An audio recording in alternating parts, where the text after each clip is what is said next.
DoorDash income in tax return. Hello viewers, today you are going to learn how to add DoorDash income in tax return. So let's get started. First, ensure you have the latest version of the DoorDash Dasher app installed. Then open the application and tap View Payout Details. You will see an option Tax Documents. Tap on it and select the relevant tax year. Then choose the 1099 NEC form from the menu. You will see share icon on it. Tap on it to save, print or email your tax form.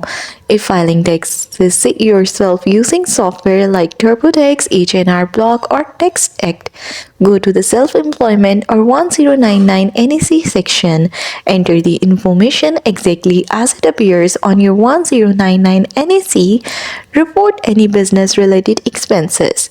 If you are using a tax professional service, share the downloaded 1099 NEC PDF with them.